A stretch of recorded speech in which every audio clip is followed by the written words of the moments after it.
Tite pede, Flamengo vai atrás de mais um reforço. Vamos falar sobre isso. Pode ser o Lucas Moura, Pedrão? Que história é essa? Tem informação aí, vamos comentar também a situação de Wendel e Flamengo, beleza? E várias outras notícias do Flamengo. Você que tá aí, dá aquela moral de sempre, se inscreva no canal, aciona o sininho da notificação, deixa o teu like, belezinha? Então vem comigo, rubro-negro, vamos às notícias do Flamengo. E vale lembrar que às 7 horas da noite, 19 horas, horário de Brasília, tem entrevista do Gabigol lá no Podpah. Então vamos ficar ligados para ver se ele vai falar alguma coisa, né? Mas continua aqui no vídeo, dependendo do horário, você já até viu essa entrevista, já até saiu as declarações dele, mas tem muito mais informação aqui para vocês. Galera, vai lembrar também que o maior ídolo da história do Flamengo, o Zico, vai disputar pela 19ª vez a edição do Jogo das Estrelas do Zico, dele mesmo, que acontecerá no dia 27 de dezembro no estádio do Maracanã, além do Galinho, Adílio, Andrade, Angelinha, Tirson, Moser, Pet, Sávio, né, e entre outros convidados aí estão confirmados no evento, beleza?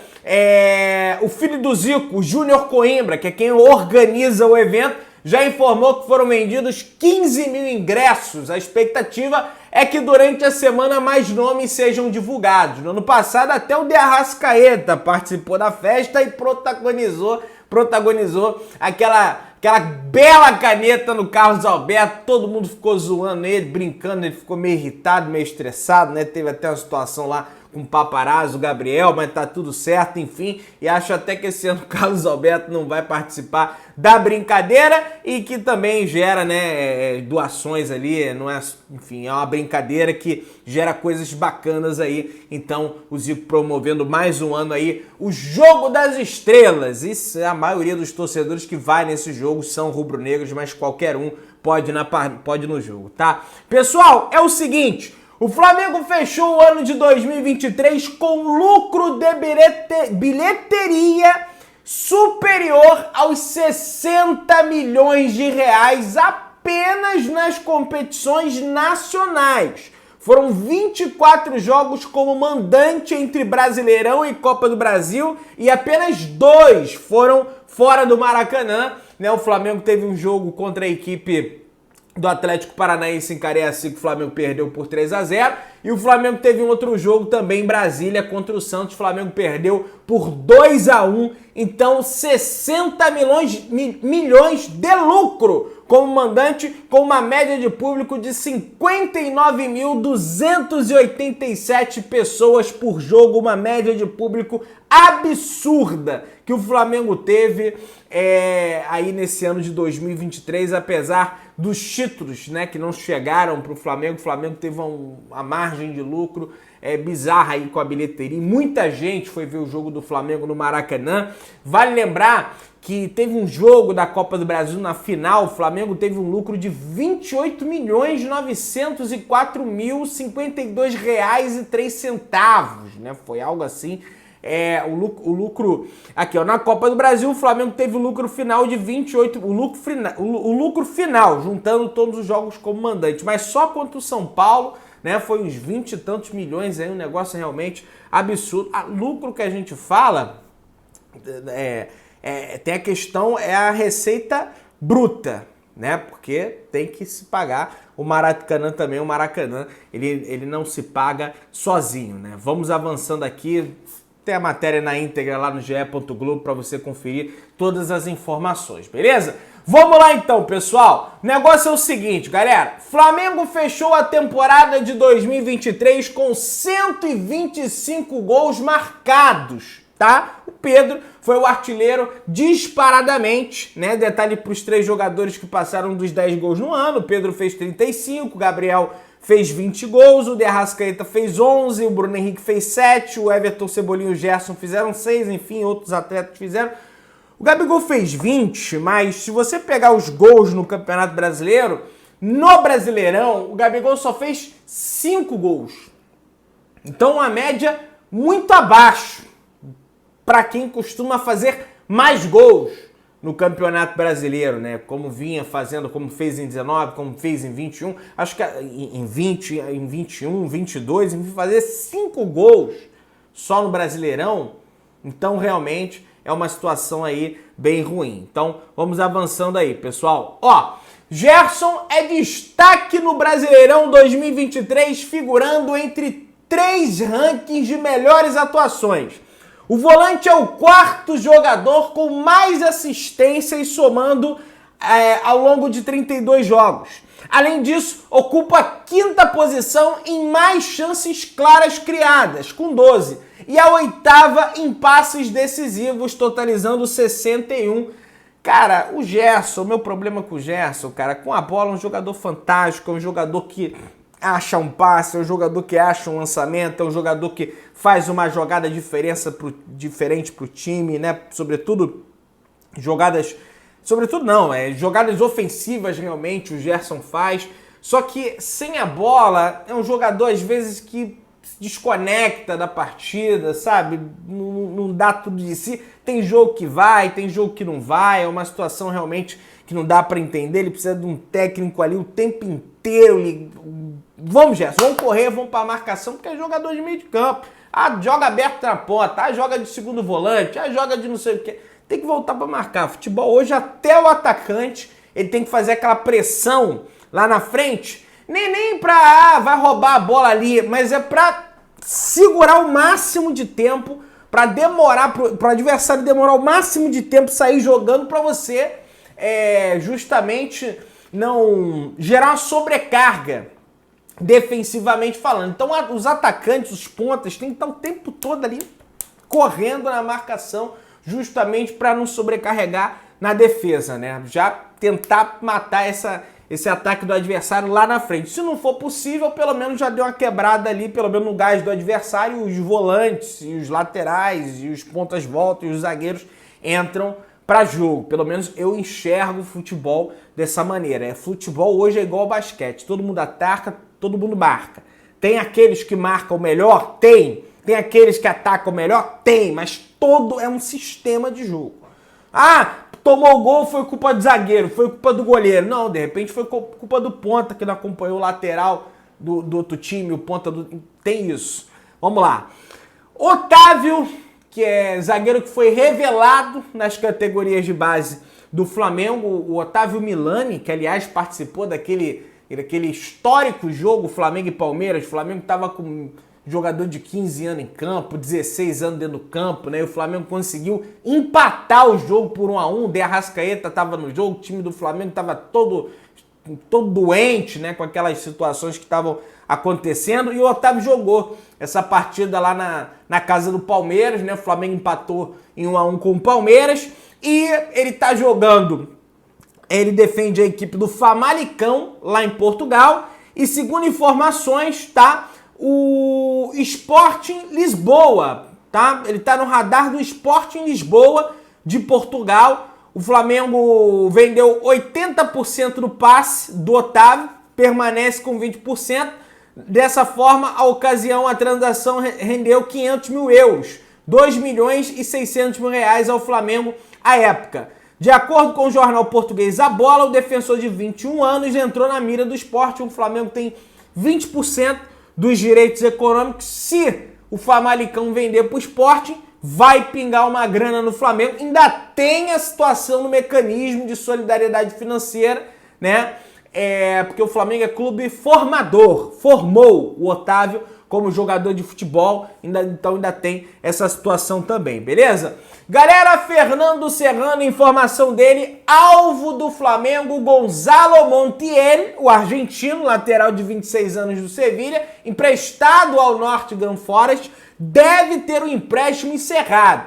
River Plate é o favorito para contratar o jogador, mas enfrenta a concorrência do Flamengo e do Al Ittihad, time lá patrocinado pelo Estado Saudita, né? Que tem aí dinheiro pra caramba. Lá no Al Ittihad já tem o Benzema, já tem o Kanté, já tem o Fabinho, tem o Romarinho lá há bastante tempo também, né? Enfim, tem vários jogadores lá excelentes, primeira prateleira do futebol mundial, os caras têm muita grana, então vai ser uma disputa financeira difícil que o Flamengo vai enfrentar caso queira contratar esse jogador, e tem a questão do afeto que ele tem pelo River Plate, porque ele é o ex-jogador do River Plate, né? Foi campeão da Libertadores 2018 com o River, foi vice-campeão da Libertadores 2019 com o River, esteve em campo naquela final daqueles 2 gols épicos do Gabigol. Então, uma concorrência assim, realmente complicada que o Flamengo vai enfrentar, mas vamos ver se o Flamengo consegue trazer, e seria primordial o Flamengo trazer esse atleta, que o Flamengo precisa de lateral direito e vai no mercado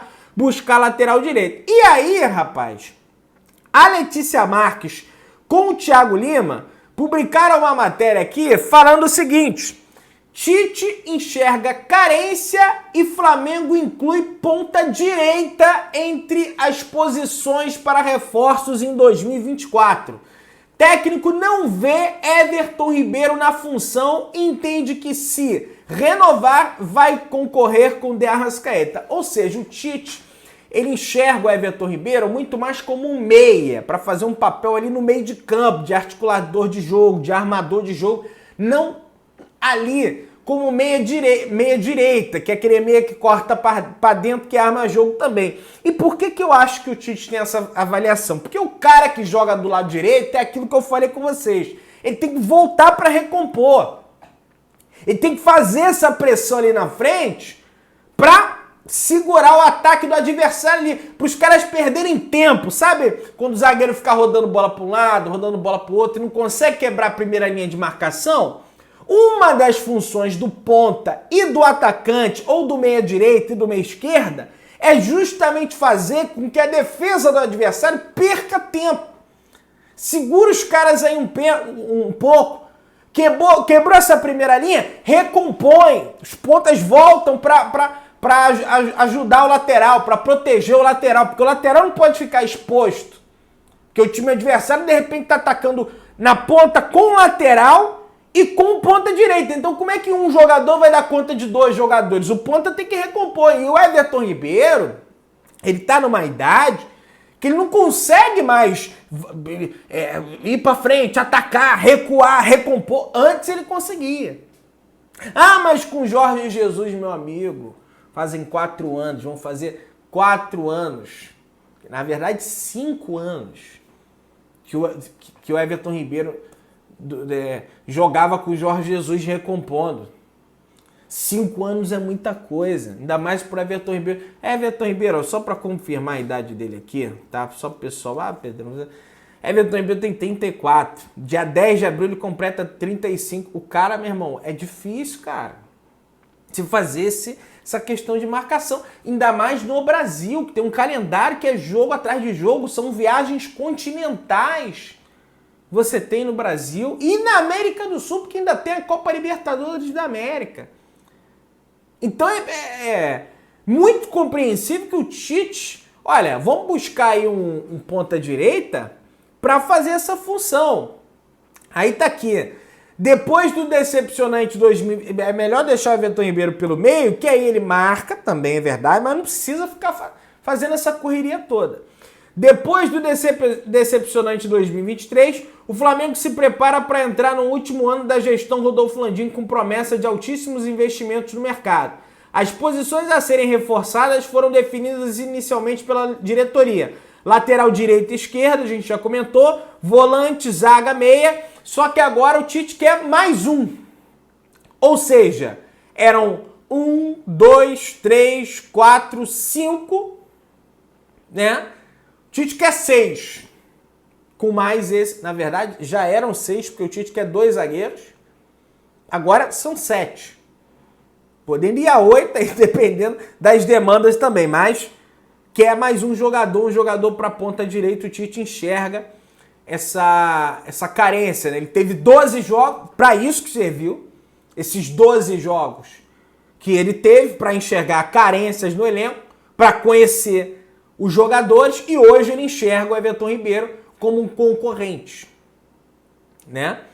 Aí tá aqui, ó. Atualmente o Flamengo só tem Luiz Araújo como ponta direita de ofício. A ideia é ter mais de um para acirrar a concorrência sadia pela posição, como a do lado esquerdo. entre Everton Cebolinha e Bruno Henrique. Ao longo desses 12 jogos em que ele comandou o time, Tite chegou a usar Bruno Henrique e até Gerson na direita, mas os dois se sentem mais cômodos na esquerda. Além disso, o meia vem sendo mais escalado pelo treinador como segundo volante, no caso do Gerson, né? Então, do lado esquerdo, você já tem dois atletas. Você tem o Bruno Henrique e tem o Cebolinha. Apesar de eu achar que o Bruno Henrique tem que jogar um pouquinho mais por dentro. Não pode jogar colado lá na ponta igual o Everton Cebolinha, mas ok.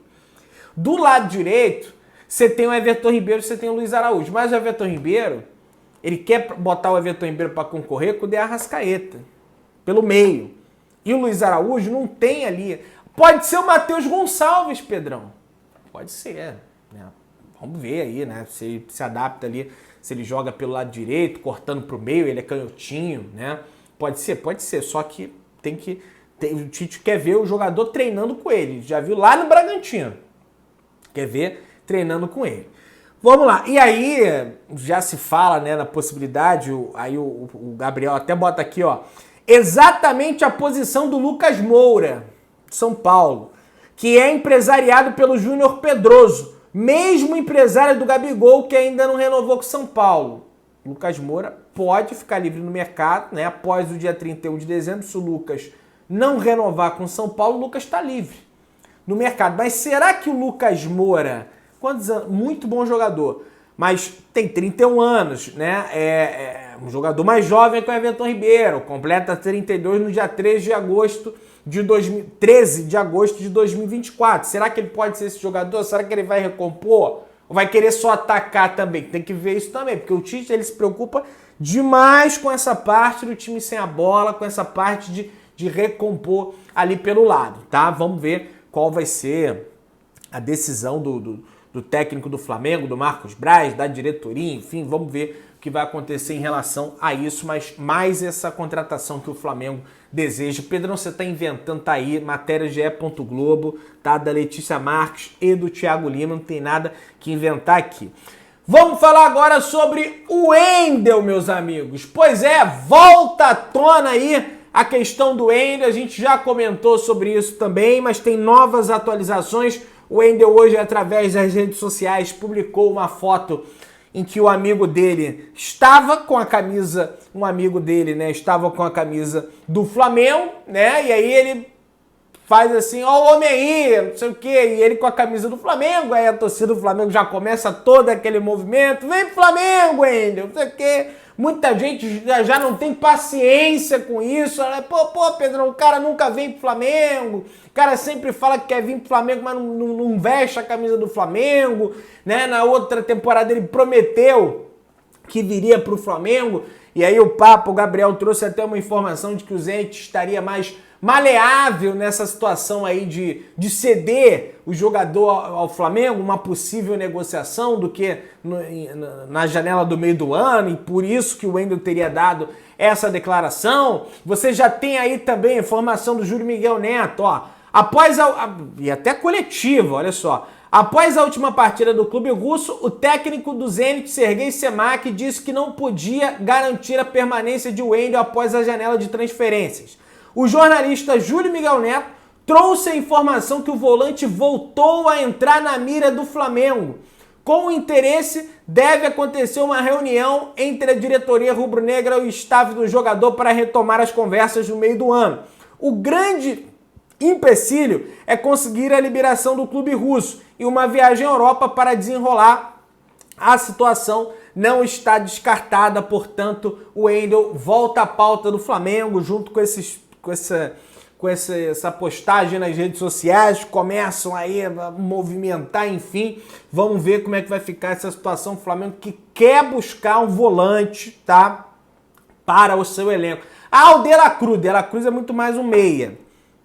Pode jogar ele como volante, volta para recompor bastante, tem poder de marcação também, é um jogador completo.